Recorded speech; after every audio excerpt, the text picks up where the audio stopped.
浮粉，也有人称它为魔鬼鱼。据说它们长着一张魔鬼的脸，对不对？让我看看你的脸，你的脸在哪儿喂？浮粉通常都是比较温顺的，没有什么攻击性。如果当玩家们靠得太近的话，就会激怒它们。接着你就挨打了。浮粉拥有一根又长又细的尾巴，尾巴拥有惊人的锋利度，能够轻松的切开厚实的皮肤和盔甲，也就是攻击附带破解效果。放这里最为常见的就是浮粉群会跟随在龙王晶的周围，此时你是好奇心的驱使，尝试直接过去寻龙王晶。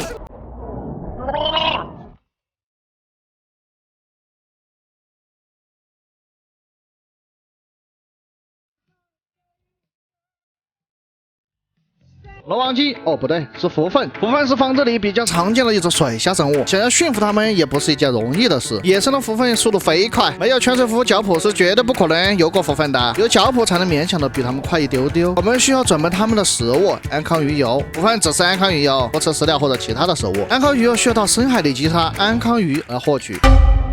哦，不去了，我有深海恐惧症。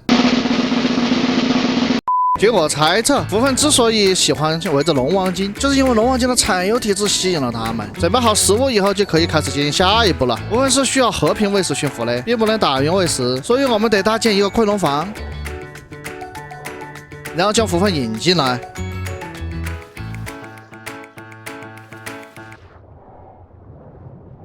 引进来。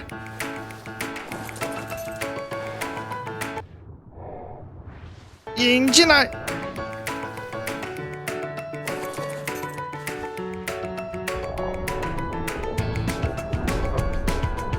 哦，shit！注意不能让浮粉搁浅了，浮粉搁浅会直接掉血嗝屁的。倍率低的话，驯一只高等级的浮粉需要喂好几十次。喂食的间隔呢，除了第一口与第二口之间的间隔时间比较长一点，后面的喂食间隔大概是10几秒喂一下。浮粉的鞍28级可以学习制作，装上鞍以后，然后就可以站在浮粉的背上了。是站不是骑。浮粉的左键打阵攻击，用那又长又细又尖的尾巴来狙敌方，伤害一般，但浮粉的血量注定了它们不适合来做战斗生物。浮粉的主要技能空格键跳跃，几乎不消耗耐力，只可以贴在水面进行跳跃。行了，开始快了吧。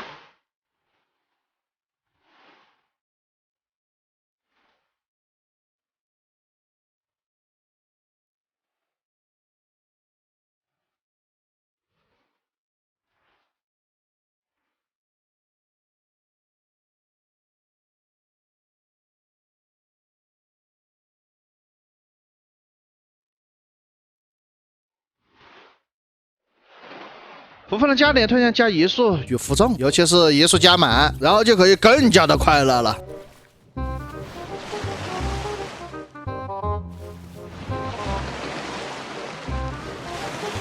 当然，浮粉也不适合下深海，因为浮粉上下潜水非常的吃力，比鳄鱼的下潜还慢。移速够快，我们或许可以做出跑到地面上再回到海里的啥操作。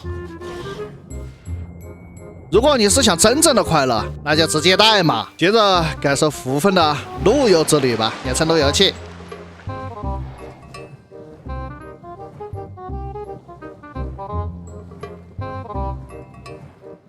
你甚至还可以去地面调戏霸王龙。